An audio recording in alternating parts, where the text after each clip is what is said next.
Hey guys, welcome back to the range. Look, we all know that picking the right tool for the job is rule number one. It's the foundation of gun safety and ethical hunting. You wouldn't use a sledgehammer to hang a picture frame, right? So why do we keep seeing guys taking specialized, or frankly underpowered cartridges into the whitetail woods? Every single season, I see someone with a setup that just makes me scratch my head. It makes absolutely zero ballistic sense. I don't know if it's pure ego, bad advice from the fella behind the gun counter, or just plain stubbornness. But some calibers have earned a reputation for being absolute nightmares in the field. So today, we're breaking down 5 cartridges that, honestly, someone would only choose if they hadn't really done their homework for a standard North American hunt. We're talking about unnecessary recoil, ammo costs that will drain your wallet, and ballistics that just don't stack up. So let's look at the rounds that need to stay in the safe.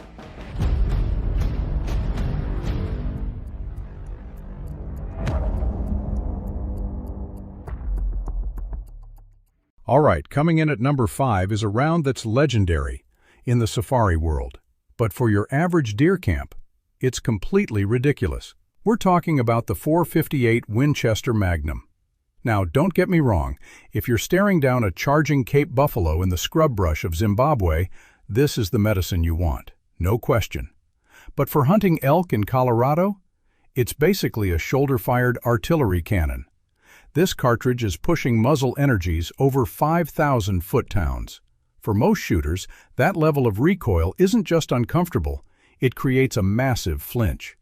And that flinch destroys your accuracy right when it matters most. Then there's the money.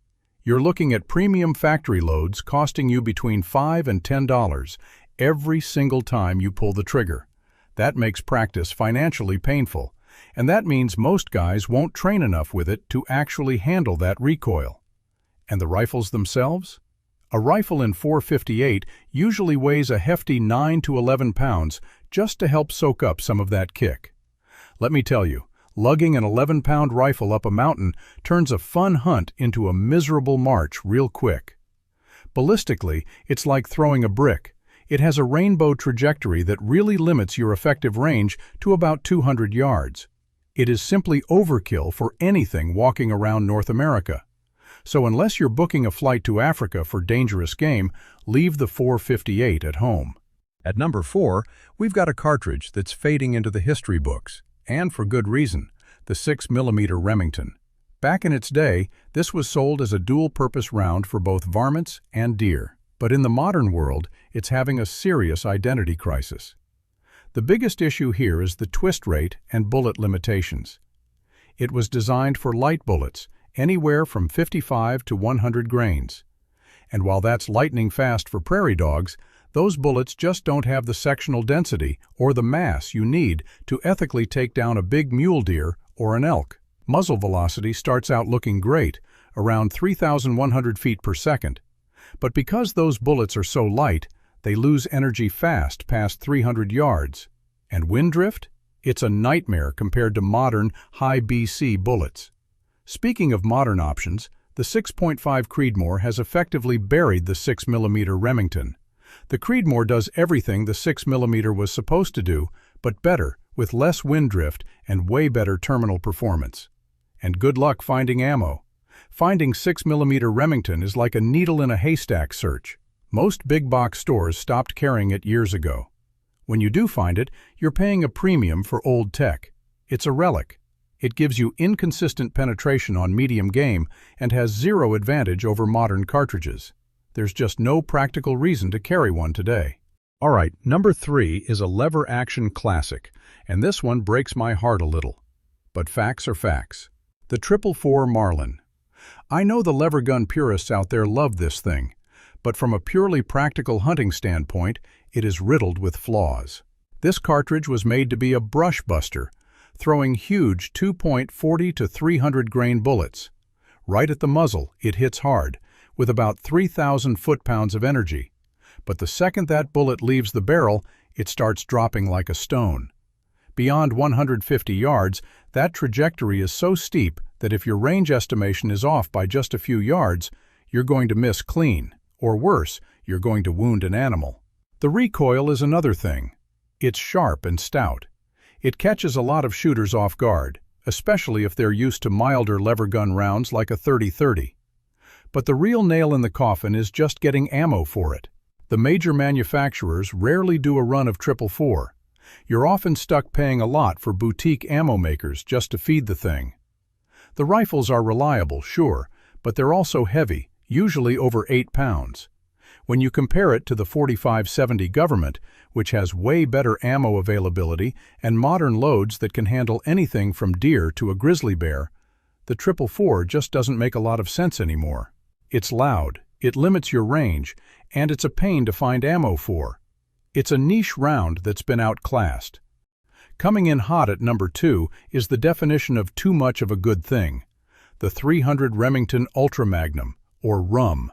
This cartridge promises a laser-flat trajectory and just devastating power. We're talking velocities over 3,200 feet per second and energy close to 4,000 foot-pounds. It sounds amazing on paper for long-range hunting, but in reality, the trade-offs are severe. The recoil on a standard-weight hunting rifle chambered in .300 RUM is vicious. People often compare it to a .338 Lapua.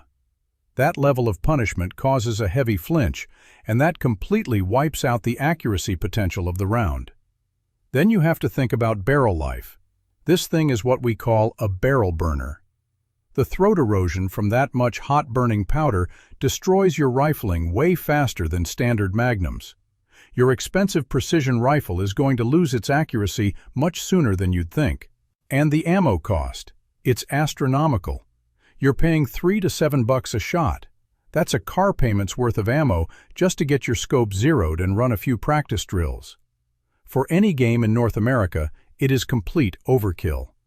A standard .30-06 or a .300 Win Mag will drop any animal on this continent, and it will do it without the abusive recoil or the insane cost. Unless you're doing some highly specialized long-range hunt, the .300 RUM is just an expensive way to bruise your shoulder. And finally, at number 1, we have the most controversial pick on this list, but I am standing by it, the .223 Remington. Now hold on, I love the AR platform as much as the next guy.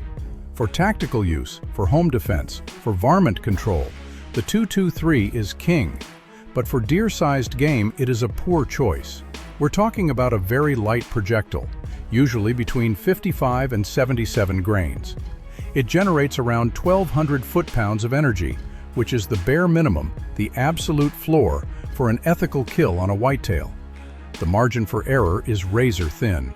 If your shot placement isn't surgically precise, that small diameter bullet often fails to get through heavy bone or muscle to reach the vitals. This leads to wounded animals and those long, heartbreaking tracking jobs that often end with no recovery. It's the worst feeling for any hunter. There's a reason many states have laws prohibiting .22 caliber centerfires for big game. The wind is another major enemy. Even at a high velocity of 3,200 feet per second, those light bullets get pushed around easily by a crosswind. That makes shots past 200 yards really risky in field conditions. And yeah, ammo is cheap and it's everywhere. But finding a true hunting-specific load that expands reliably without just exploding on impact can be its own challenge. Sure, it has no recoil, and that makes people want to use it for new hunters. But teaching a new hunter with a marginal caliber is a recipe for a bad first experience. Do them a favor, stick to the .223 for coyotes and paper targets, and grab a real deer rifle for the hunt. That's it for today's breakdown. Now, if you run any of these calibers and you completely disagree with me, let me hear it in the comments. I know you guys aren't shy, and I want to hear your side of it.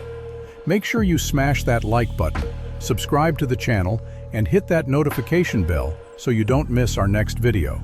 And by the way, a lot of you have asked for it, so let me know in the comments if the next video should be the top 5 most underrated hunting rounds, the ones that punch way above their weight. Stay safe, train hard, and I'll see you downrange.